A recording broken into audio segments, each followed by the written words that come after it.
I set off on a solo expedition across the broken ribs of the earth, a landscape of billion-year-old stone and isolated trails that demand total focus, where one wrong line means disaster. I traced the flow of the Gariep, the Orange River, a green vein of life cutting through a brutal desert, from the jagged suffocating shadows of Hell's Kloof to the shifting unpredictable sands of the Kamgap Canyon. There is no convoy, no backup, just me, the machine, and the absolute solitude of the trail. This is the Namakwa Echo Trail, raw, ancient and completely unforgiving. This is Four-Wheeling SA, this is the reckoning. So the next place I'm going to is Hartbeesmond, the campsite.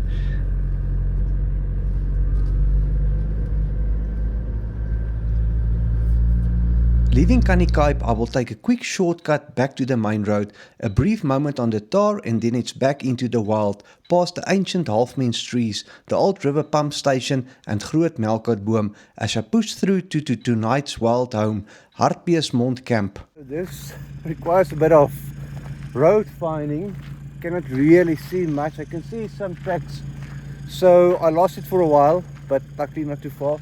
So I need to head in that direction.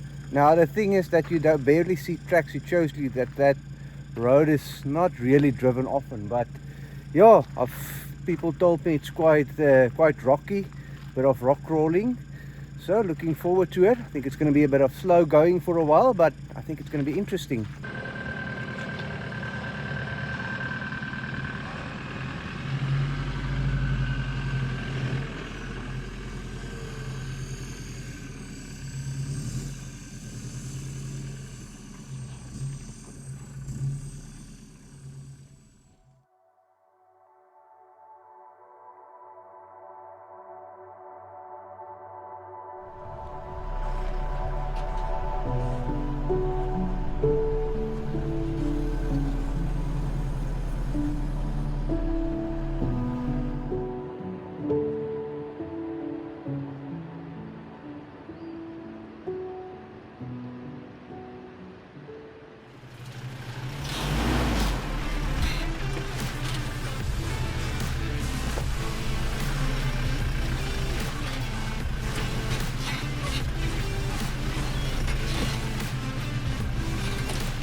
I don't really mind the rocks, but the thorn bushes scratching the side of your car.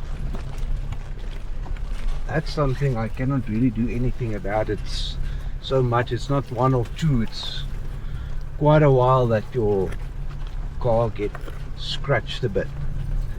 Yeah, so far it's a interesting little route, nothing too difficult. Sometimes maybe just get out and have a look, but in general it's slow going, but it's not like it's big steps so that you need to use your rear diff lock, things like that. Just 4x4 low and you should be fine.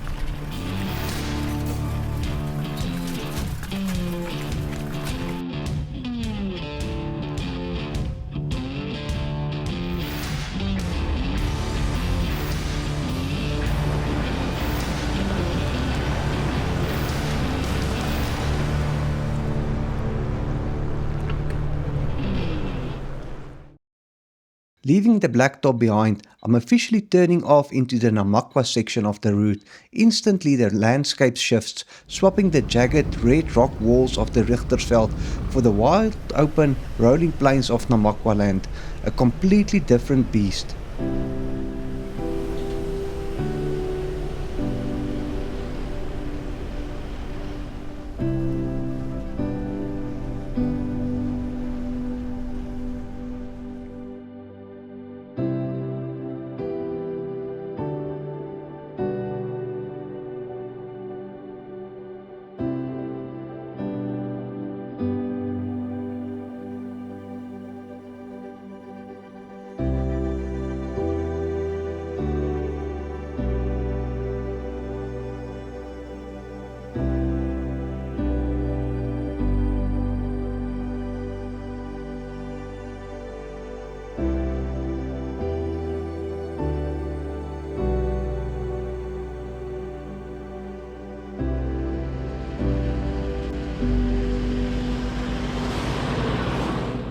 Almost midday.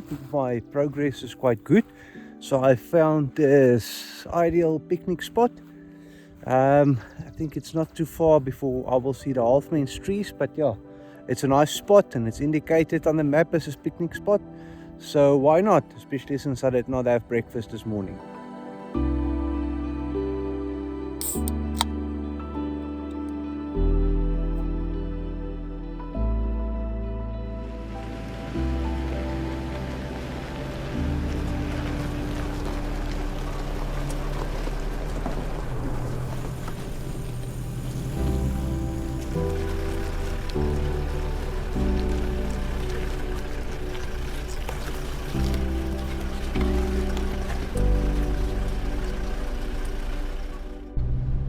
Bit of excitement after the lunch stop, more interesting than really a challenge, but yeah, the environment here is beautiful. I really enjoy this part of the route. So this is now more in the, let's call it the Namakwa part of it. So I would say this is the Namakwa land, and then the other part where I was previously yesterday, that was the Richtersveld part of it. So my route worked out a bit different than you would normally do it, but it's due to the availability of campsites. So that's why I'm heading to Hartbeespoort and then sort of working my way back and then taking a route out to Kleinpella later on.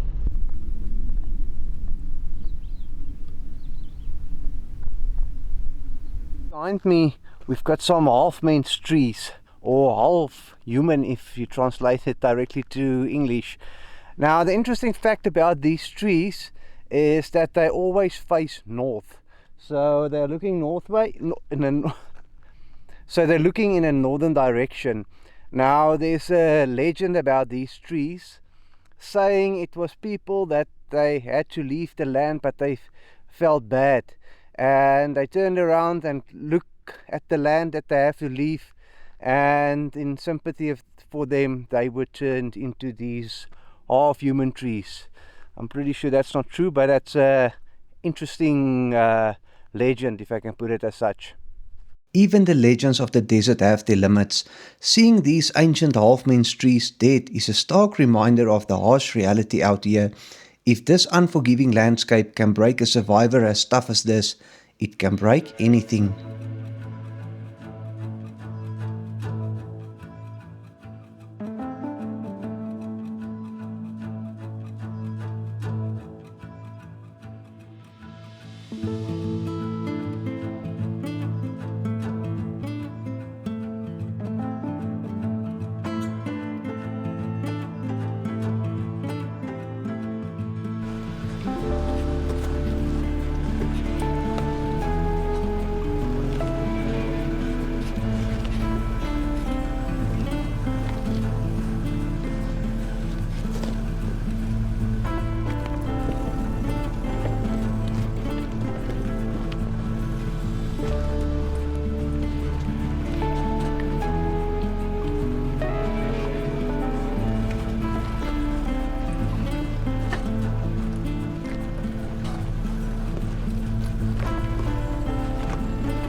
You don't get to grow this massive in a desert by accident. This giant quiver tree has been standing guard here for centuries, adapting perfectly to the brutal heat.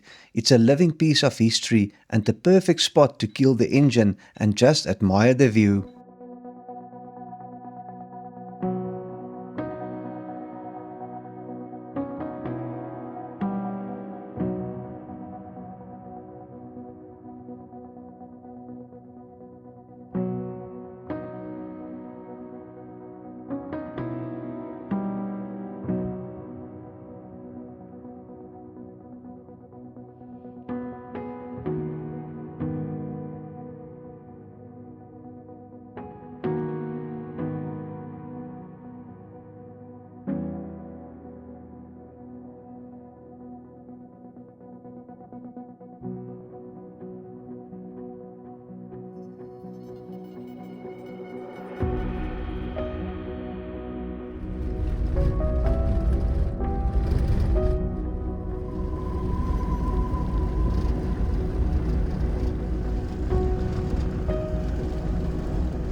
Hitting the wider gravel road, I'm locking targets on Goodhouse and to turn towards the river, the goal to track down the legendary pump station, an iconic and well-known landmark that I've been waiting to see with my own eyes.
Cruising through Goodhouse, there's no sugarcoating it. The place feels a bit gritty and run down, but beneath the ordinary houses and the modern dust lies a fascinating history.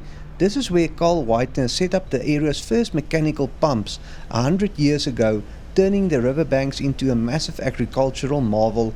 It might not look like a paradise today, but it's a living piece of the overland route. With Goodhouse in the rearview mirror, it's time to push through to my final destination for the night, Hartbeesmond. The tracks flatten out as I approach the shaded thickets of Groot Melkboom Camp, but the driving gets interesting. I'm hitting heavy pockets of deep sand and thick river dust now, a proper test of momentum before I can finally call it a day.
Finally, after a massive day on the eco route, the desert delivers. Seeing the markers for Hartbeespoort camp pop up alongside the track is the ultimate reward. The light is fading, the engine has worked hard, and it's officially time to roll into tonight's wild haven and set up camp.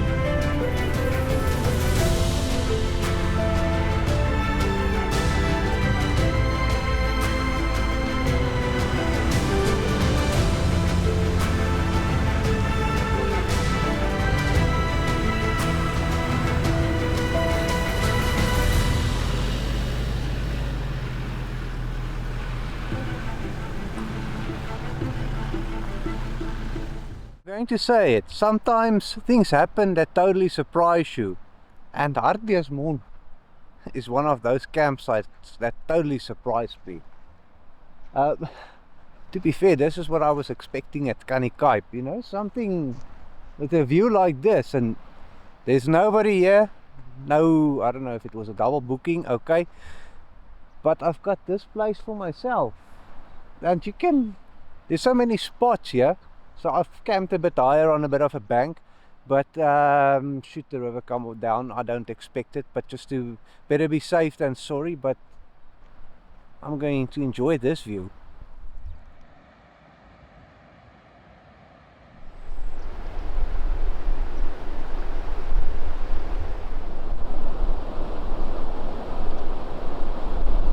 So I moved my campsite from up there to here. Now this is about 1.5 meters above the water level, but if you look at that, you'll understand why I moved my campsite. What a view, what a sunset.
I had some visitors as well, but they didn't stay long and were not really much of a problem.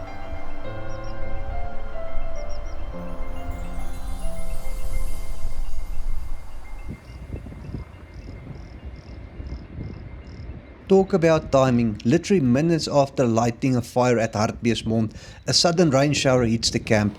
Rain in this arid wilderness is a massive rarity, but to have it drop right now, it's a wild, unexpected twist to end an unforgettable day on the trail. Luckily, it's a quick desert storm, passing as fast as it arrived and leaving me to enjoy a perfect, quiet night under the stars.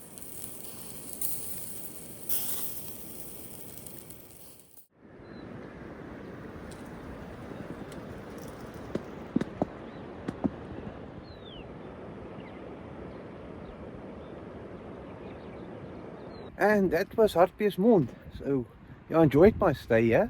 There was a bit of rain last night, but okay, it makes things interesting, and I'm sure this area anyway can do with all the rain it gets.